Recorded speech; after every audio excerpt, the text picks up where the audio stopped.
नमस्कार। आप सभी का हमारी ये YouTube channel Tech for Life में कुछ दिनों से हम आपके सामने नहीं आए थे और नहीं आने की वजह जो थी वो थी हमारी अंदाजपत्री अपेक्षाएं। जनवरी 31 तक हम एक आशा से जुड़े थे, हम एक अपेक्षा से जुड़े थे और हम एक उम्मीद से जुड़े थे कि अगले दिन में आने वाला अंतरिम अंदाजपत्र जो है उसमें हम किसान और गांव के लिए कुछ खुशखबरी होगी, कुछ नई बात होगी, कुछ नए प्रावधान होंगे, कुछ नई व्यवस्थाएं दी जाएगी और हम उसके ऊपर सोचने के बाद उस प्रावधान पर, उस सुविधाएं पर आगे जाकर चर्चा करेंगे और हमारे दर्शकों से हम ये बातें साझा करेंगे। मगर बहुत निराशा से साथ कहना पड़ता है कि ऐसा कुछ नहीं हुआ।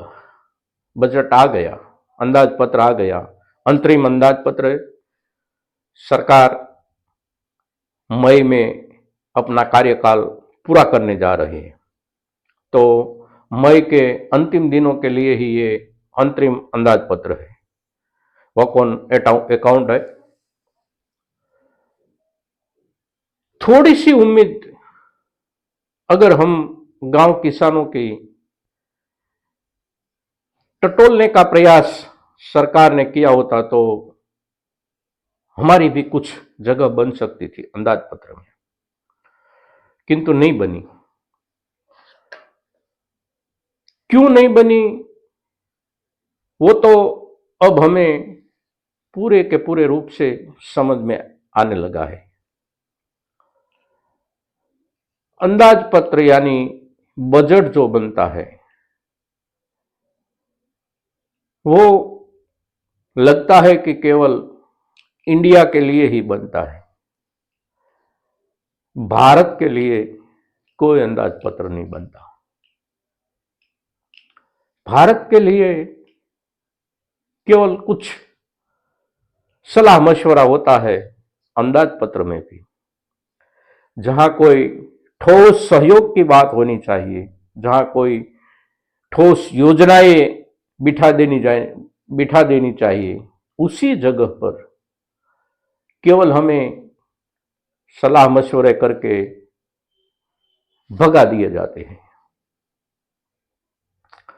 क्या सलाह मशवरा हमें मिला अंदाजपत्र में हमारे वित्त मंत्री की ओर से, जानते हैं आप? चलो देखते हैं क्या मशवरा दिया है हमको हमारे वित्त मंत्री ने। हमारी वित्त मंत्री निर्मला सीतारमण जी ने हमें जो मशवरा दिया है वो है नैनो डीएपी का प्रयोग करने का। पिछले 3 सालों से हम नैनो यूरिया का प्रयोग करते आए हैं। दुनिया के कुछ कुछ हिस्सों में उसके ऊपर सवाल उठाए गए थे, हमारे देश में भी सवाल उठाए गए थे, किंतु सरकार ने अपनी बात छोड़ी नहीं, अड़ी रही अपनी बात पर, कहती रही कि नैनो यूरिया से किसान और किसानी को बहुत लाभ होगा, बहुत लाभ हो रहा है। किंतु हमारी पंजाब कृषि यूनिवर्सिटी ने 2023 में जब एक शोध रिपोर्ट सार्वजनिक की तो उससे पता चला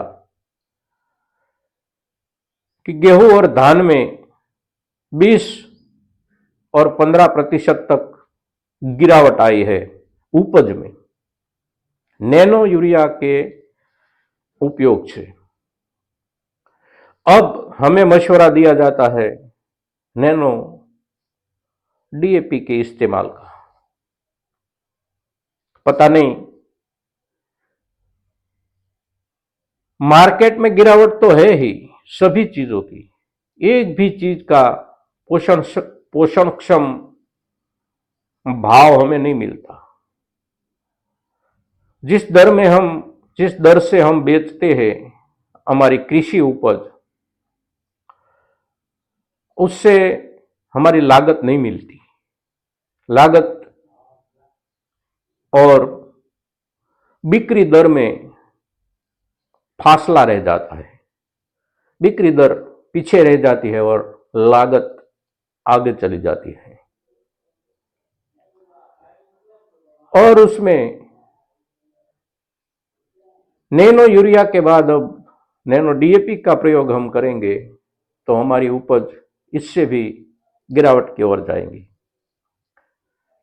और जितनी हमारी उपज गिरावट की ओर जाएगी, समझ लीजिए हमारे देश की सारी व्यवस्थाएं गिरावट की ओर जाएगी। केवल हम किसान गिरावट की ओर नहीं जाएंगे, किंतु ये सभी बातों को नजरअंदाज करके ये अंदाज पत्र दिया गया है। और इसी माहौल में हम किसानों को, हम गांवों को जीना पड़ेगा। हाल फिलहाल कोई रास्ता हमारे पास नहीं है। देखते हैं आगे आगे सरकार कुछ हमारे लिए अच्छा सोचती है। सरकार कुछ हमारे लिए, यानी कि हिंदुस्तान की 70% आबादी गांव किसानों के लिए, भारत के लिए कुछ अच्छा सोचती है या नहीं सोचती। जय किसान, जय भारत।